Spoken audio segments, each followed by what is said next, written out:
Good morning students. आज हम स्पर्श के काव्य खंड में से वीरेन डंगवाल द्वारा रचित कविता तोप के बारे में पढ़ेंगे। कवि ने बताया है कि यह कविता हमें याद दिलाती है कि कभी ईस्ट इंडिया कंपनी भारत में व्यापार करने के इरादे से आई थी, लेकिन करते कराते वह हमारी शासक बन बैठी। उसने कुछ बाग बनवाए, कुछ तोपें भी तैयार की। उन तोपों ने इस देश को फिर से आज़ाद कराने का सपना साकार करने निकले जांबाजों को मौत के घाट उतारा।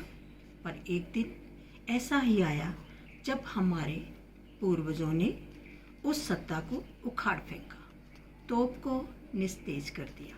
पर हमें इन निशानियों अर्थात प्रतीकों के माध्यम से यह याद रखना होगा कि भविष्य में कोई ऐसी कंपनी यहाँ पाँव न जमाने पाए जिसके इरादे नेक ना हो, भले ही अंत में उनकी तोप भी उसी काम क्यों न आए जिस काम में इस कविता की तोप आ रही है, जो एक सजावटी वस्तु बनकर रह गई है।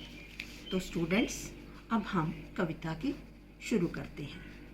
कविता में वीरेन डंगवाल ने 1857 के प्रथम स्वतंत्रता संग्राम के युद्ध में इस्तेमाल की गई तोप का वर्णन किया है। कंपनी बाग के मुहाने पर, मुहाने का अर्थ है प्रवेश द्वार, धर रखी गई है ये 1857 की तोप। कवि ने बताया है कि कंपनी बाग के प्रवेश द्वार पर 1857 के स्वतंत्रता संग्राम में प्रयोग की गई तोप को रखा गया है। इसकी होती है बड़ी संभाल, विरासत में मिले। विरासत का अर्थ है यहाँ पे धरोहर, जो हमें पूर्वजों से मिलती है। कंपनी बाग की तरह चमकाई जाती है 2 बार। चमकाने का अर्थ यहाँ पे 2 बार से अभिप्राय है कि गणतंत्र दिवस और स्वतंत्रता दिवस में इस तोप की देखभाल कंपनी बाग की तरह ही की जाती है, क्योंकि कंपनी बाग भी हमें अंग्रेज़ों से विरासत में मिला है। यह तोप वर्ष में 2 बार 15 अगस्त स्वतंत्रता दिवस, 26 जनवरी गणतंत्रता दिवस को चमकाई जाती है। सुबह शाम कंपनी बाग में आते हैं बहुत से सैलानी। सैलानी का अर्थ पर्यटक। उन्हें बताती है यह तोप कि मैं बड़ी जवर, जवर का अर्थ ताकतवर, उड़ा दिए थे मैंने अच्छे अच्छे सूरमाओं, सूरमाओं वीर सैनिक के धज्जे, धज्जे मतलब चीथड़े अपने ज़माने में। इस कंपनी बाग में सुबह शाम पर्यटक आते हैं। यह तोप उन सैलानियों को अपने बारे में बताती है कि मैं बड़ी ताकतवर थी, मैंने अच्छे अच्छे वीर बहादुरों के चीथड़े उड़ा दिए थे, अर्थात उन्हें मौत की गोद में सुला दिया था, तब मेरा ज़माना था।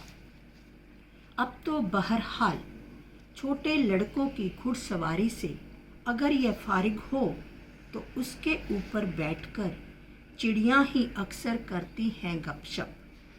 कभी कभी शैतानी में वे इसके भीतर भी घुस जाती हैं, खासकर गौरैये। गौरैये छोटी छोटी चिड़ियाँ जो अक्सर घरों के आसपास देखी जाती हैं। वे बताती हैं कि दरअसल कितनी ही बड़ी हो तो एक दिन तो होना ही है उसका मुंह बंद। अब समय बदल गया है।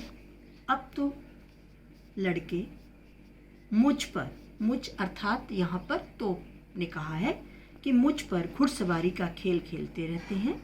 जब मैं उनके खेल से खाली हो जाती हूँ तब मेरे ऊपर चिड़ियाँ बैठकर गपशप लड़ाया करती हैं। जब कभी उनके मन में शैतानी का ख्याल आता है तो वे तोप के अंदर घुस जाती हैं, खासकर गौरैये। ये गौरैये तोप में घुसकर यह दर्शाते हैं कि तोप चाहे कितनी ही बड़ी क्यों ना हो, एक दिन उसका मुंह अवश्य बंद होता है। भाव यह है कि अत्याचारी का अत्याचार एक दिन समाप्त अवश्य होता है।